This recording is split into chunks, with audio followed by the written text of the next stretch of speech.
Hello children, welcome back to your maths class. I hope you all have enjoyed last 3 sessions of chapter number 2, long and short, and also finished your home assignments. Today we are going to begin with the revision part of the same chapter. So let's move on to our today's session.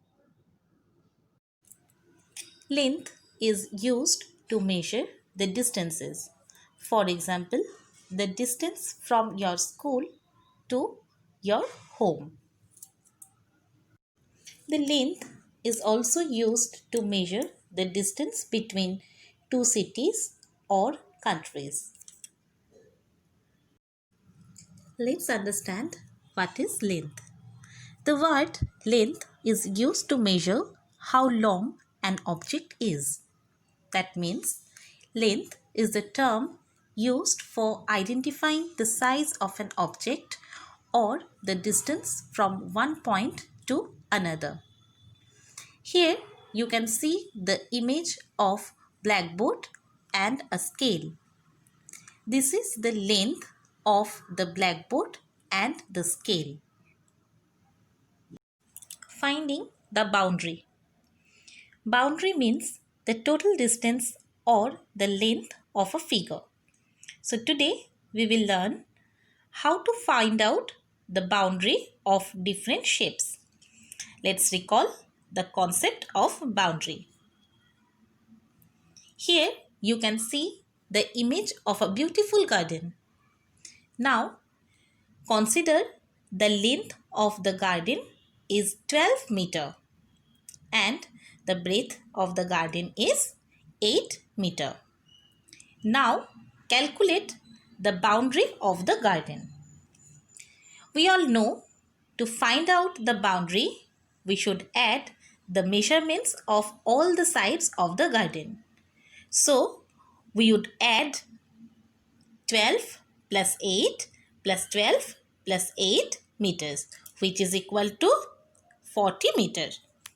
That means the boundary of the garden is 40 meter. The concept of boundary comes up again and again in maths. Let's look at some other examples which will make it easy for you to understand. Sheila is planning to make a swimming pool in her new house. She draws a rough plan of the swimming pool and estimates the measurement for this pool. The length of the pool is 20 meter and the breadth of the pool is again 20 meter. Now we have to find out the boundary of the swimming pool. We already know to find out the boundary, we have to add the measurements of these sides. Therefore, to find out the boundary of our swimming pool, we have to add all these sides. That means 20 meter plus 20 meter plus 20 meter plus 20 meter, which is equal to 80 meters. That means the boundary of the swimming pool is 80 meters. Find the distance in meters. Children, this is Dhiraj's house and this is the supermarket. The distance from Dhiraj's house to supermarket is 6 km. Let's find the distance in meters. We know that in 1 kilometer there are 1000 meters. So in 6 kilometers there are 6 times 1000 meters. 6 times 1000 meters is equal to 6000 meters. So the distance from Dhiraj's house to the supermarket is 6000 meter. Find the distance in kilometers and meters. Nick runs 2800 meters. Find the distance in kilometers and meters. We can write 2800 meters as 2000 meters plus 800 meters. 2000 meters is equal to 2 kilometer. As you all know, 1 kilometer is equal to 1000 meters. That means 2 kilometer is equal to 2000 meters.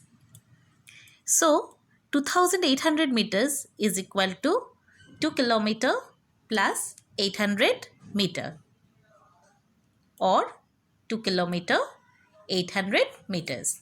That means we can say 2800 meter is equal to 2 kilometer 800 meters. Write in meters. Students, let's write 5 kilometer 100 meter in meters. 5 kilometer is equal to 5000 meters. As you all know that 1 kilometer is equal to 1000 meters. That means 5 kilometer is equal to 5000 meters. So we can write 5 kilometer 100 meter is equal to 5000 meters plus 100 meters. 5000 plus 100 is equal to 5100 meters. That means we can say 5 kilometers and 100 meters is equal to 5100 meters. Write in kilometers and meters. Here we have to convert 1234 meters into kilometers and meters. Children, we can write 1234 meters as 1000 meters and 234 meters.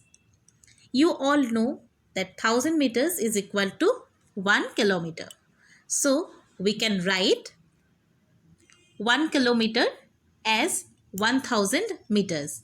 That means 1234 meters is equal to 1 kilometer plus 234 meters. Or we can write it as 1 kilometer 234 meters. So 1234 meters is equal to 1 kilometer 234 meters. Students, I hope you all have enjoyed today's revision session. I will give you the worksheet and the solution for the same. Till then, take care. Thank you.